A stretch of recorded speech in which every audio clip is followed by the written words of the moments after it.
Hi there, and welcome to the College Expense and Funding Estimator. So this tool is in no way financial advice. This is just a tool to help you estimate or foresee what your college cost will be and how you plan to fund it, both through scholarships, maybe having a job, as well as student loans, and what the implications are of those loans, but also to help you make good decisions. So, for example, it probably doesn't make sense to take out $200,000 in student loans if you plan on volunteering at your local museum with a fine arts major for $40,000 a year. I'm not saying that's a bad job or that you shouldn't follow your passion. What I'm saying is you should know the cost of spending $200,000 for a career where you earn $40,000 a year. It may not make sense. So let's start plugging in some numbers and you can see how this works. So this calculator is built as a tool for you to edit anything that is in the yellow. So all the yellow cells on here can be edited by you. Everything else sort of calculates automatically.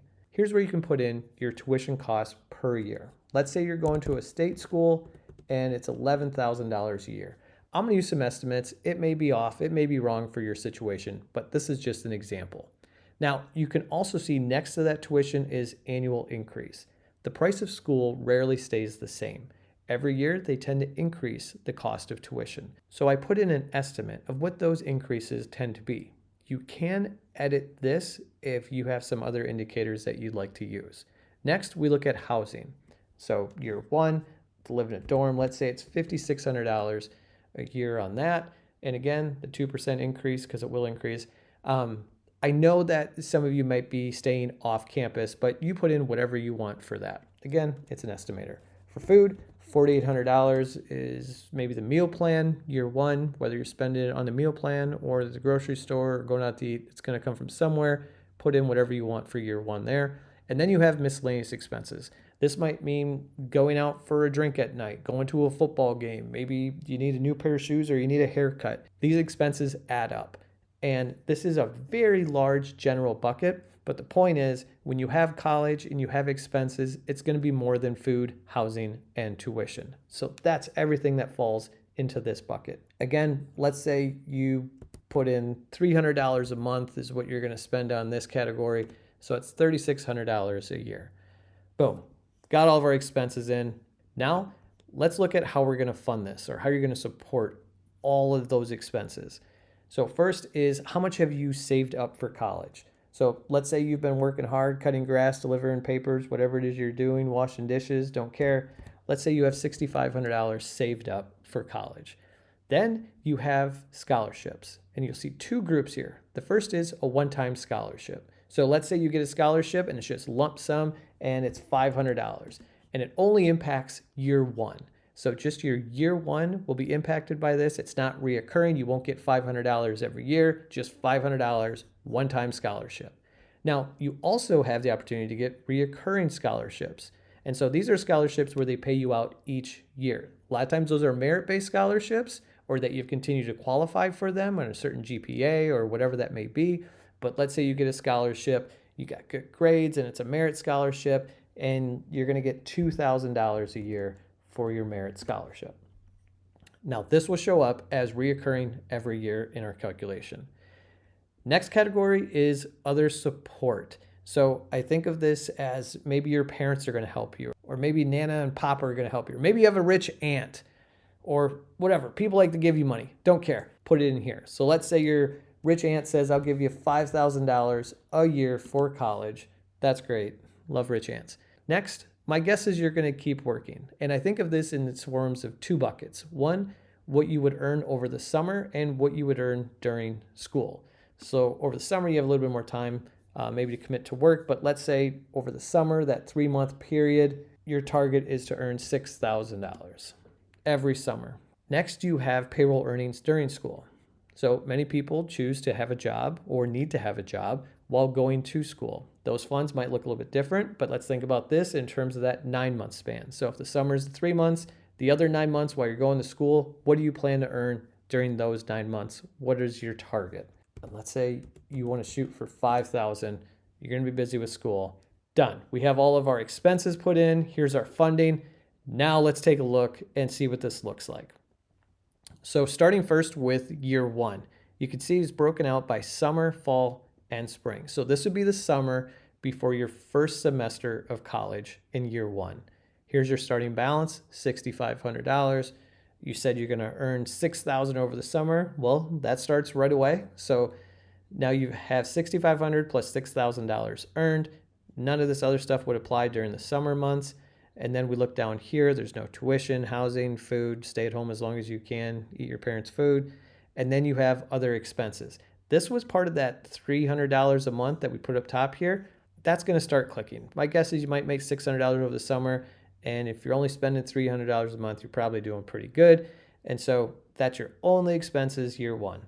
So if we look at $6,500 that we have saved plus $6,000 earned, that's $12,500 minus the $900. You're left with a balance of $11,600. That moves up as your starting balance for your fall semester of college. Then we add in what you expected to earn. Remember, that was that $5,000 in payroll earnings during the school year, basically divided into two between fall and spring semester, so $2,500. Other support, that was that rich aunt saying $5,000, also split between fall and spring, so that's great. And then we have scholarships, $1,500 in fall and $1,000 in spring. Now the difference is, you mentioned up above that you have a one-time scholarship of $500. So we're going to add that to the first semester. It's a one-time lump sum, so we'll make sure that's included in there. Then we have this category here. This is loans. Now they're highlighted, but it's not highlighted yellow. So these are auto-calculated. Basically what these do is they take what you have earned up here minus your expenses down below. And if you're deficient, it'll automatically put a number in here for what a loan amount is needed for you to pay your bills. So next down here, as I was saying, here's all your expenses. This is where it starts to add up. So now you have your tuition, your housing, your food, and those other expenses, that $300 a month. This is broken out. Again, if this is 3 months in the summer, these are 4.5 and 4.5 months in the fall and spring. We don't have winter because your semesters aren't broken out that way. It's a fall semester and a spring semester of college, and the winter kind of gets grayed out right here in the middle. So I did 4.5 months here for fall, 4.5 months for spring. Then you can see down below, you have a balance now of $6,050 after fall. And that's your starting balance for spring. And so it starts over again. Here's some additional earnings that you would have, that other support, rich aunt, great, keep loving me. And then we have that scholarships, which is now just the reoccurring. We no longer have that lump sum added to it. And again, looks like you still are okay where you don't need a loan. But this time, after you add up all of this and subtract all of this, you can see your balance at the end of year one is $0. So you're starting to cut it close. So now in year two, we're going to start with the summer again, the summer before year two starts. You start with $0 in your account. Your job earnings, you said you wanted to make $6,000 each summer. You do that. There's nothing else coming in. Expenses are super low. Stay at home, eat your parents' food. You're probably still going to be spending a few $100 a month, if I had to guess, from the money you earned over summer. And so you have a balance of $5,100. Now we have the $5,100. That's our starting balance for year two in the fall semester. Your earnings are going to drop a little bit. You start working here. The rich aunt is still loving you, and your scholarship is still coming through. However, your expenses down here are going to surpass what your funding is up here. And so this is where the loans start to kick in, if that's your mechanism for how you want to fund it. But you would need an additional $1,230 to meet your minimum expenses down here. It's also important to note that your expenses did not stay the same. So remember, your tuition in year one was $5,500 a semester. It jumped to $5,676. And that's part of that tuition increase. So it'll likely not stay flat. We'll see those increases, and we'll see them on tuition, housing, food. It's the world. Welcome. And so with that loan amount, you're going to net out to $0 for that semester. Again, starting with $0 at the beginning of spring, but now you're starting with $0. And so that's going to require that loan amount to be a little bit more. And you're starting to get into some larger numbers for your loans. Then you can see the spring semester again goes down to zero because we're going to keep our loans at just the bare minimum to break even. Likely your loans are going to be for a little bit more than what you need, but for this example, they're bare minimum. Now we start the summer of year 3, again with $0, keep working that summer job, and then fall, spring of year 3, you can see your loan amounts start to increase from the prior year. So now, what do all these loans mean? Because year 1 loan or year 2 loan is very different than a year 4 loan. So let's take a look up here at the loan summary. Year 1, so that would be these two right here, $0. Great, right? You worked hard, you saved up money, you didn't borrow any money year 1. Year 2, you borrowed $7,560. So that's for those 2 semesters right here. Now, the thing is, some of these loans are subsidized and some are unsubsidized. So what does that mean? Ultimately, it means either you have the type of loan where interest starts accruing, meaning it starts adding interest to the amount that you borrowed from the day that you've taken it, or the interest is deferred, meaning no interest will be added into that loan amount until after you graduate. So let's take a look at this. I know it's 0 right here, year 1, but let's say you borrowed $10,000 year 1. At the end of graduation, you would owe $13,221. So where'd that come from? Well, if you borrowed $10,000 in this year 1 and the interest rate is 7%, that means at the end of year 1, you'll owe $10,000 times 7%, which would be $700.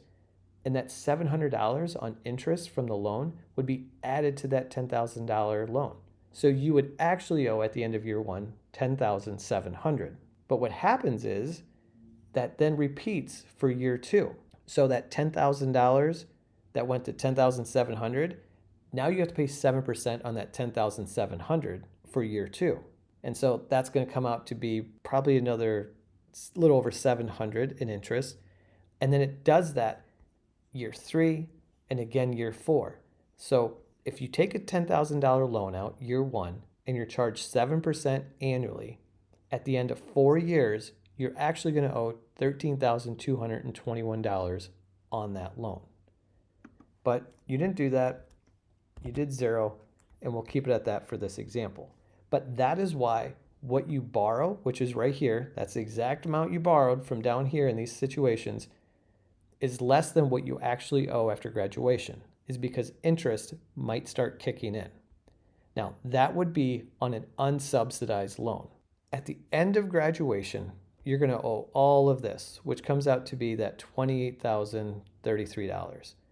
Typical loan length, 10 years, interest rate, I'm using 7%. Again, these are highlighted yellow boxes. You put in whatever you want for that and it'll update. 7% interest comes out to being $325 a month in payments. And remember that whole interest thing that I talked about on year 1 and 2 and 3 and 4? Well, that doesn't stop once you graduate. If you owe $28,000 from this grouping right here and you're paying 7% interest on it, that means you have to pay the interest on this as well as that amount. So for example, let's say for simple math, that was $30,000 at 7% interest. That's about an additional $2,100 that gets added to that loan in the first year that you're required to pay back. And so this payment, monthly payment, is going to pay for, yes, paying down the principal, which is the amount you borrowed, but you're also going to continue paying on that interest that gets added to your loan. And this is where you can end up paying a lot more than what you borrowed. So loans are not free. People give you money with the expectation you're going to give them back more money because they let you borrow it. And so while you only actually borrowed about roughly $24,000, the total amount you're going to pay back is close to $39,000. And that's how it works for all loans, whether you borrow money to buy a house, whether you borrow money to buy a car, or you have credit card payments. It's not fun, but that's what it is. And this is why we're walking through this exercise. So what does this all mean for after you graduate? Now let's take a look at the summary up top. Your loan amount, $28,000. Your expected starting salary maybe for your major is around $50,000. That would mean your take-home pay is estimated about $3,000. And that's after some federal tax, state tax, Social Security, some of the required deductions that are going to come out of your paycheck will leave you with around $3,000. Your loan payment every month will be a little over $300. So that comes out to be about 10% of your take-home pay. You're likely to have other expenses. If you have a car loan, obviously housing, if that's a mortgage or you're renting, you're going to have groceries, you're going to have all sorts of other expenses. But this is where it's important to understand roughly what you're going to owe back every month for 10 years after you graduate. So now, remember at the beginning when I talked about being mindful of how much you spend on college versus how much you expect to make coming out of college? Think about it like an investment. Would I invest X amount of dollars so that my likely earnings would increase by Y, right? It's a little bit of a formula. And so this is going to maybe help you figure out, does it make sense? Because if we go back to here at the beginning, and maybe your tuition isn't $11,000 a year. Maybe you don't want to go to a state school. Maybe you want to go to an out-of-state school. Maybe you want to go to a private school. And the cost of education goes up. So let's say it's actually $25,000 a year. So now you can see the math looks very different. If you're investing that much into a college with a tuition that's 25 grand a year, you're going to owe nearly $100,000 when you graduate. And it'll happen in small amounts every semester that will add up. Not just add up in what you were borrowing, but add up with interest accruing and what you'll ultimately pay back. And even more significantly, it leaves you with a monthly obligation that is significantly more. Now, you could also make the argument that this is just a starting salary, but your earning potential could be much greater and therefore justify the increased tuition cost or going to a certain school or a certain program. Absolutely. The point of this is to have an understanding of what that investment is, what your expected salary is, and your likelihood of being able to actually afford to pay it back. This is also a good time to compare schools and the costs that come with each program and with each school. So if you're comparing two schools that have a similar program, a similar major, similar degree, and one of them costs $11,000 and the other one is going to cost $40,000 per year, you can ask yourself, is that difference in the cost worth the experience as well as worth the expectation of what I'm going to receive post-graduation based off that investment? I hope this was helpful.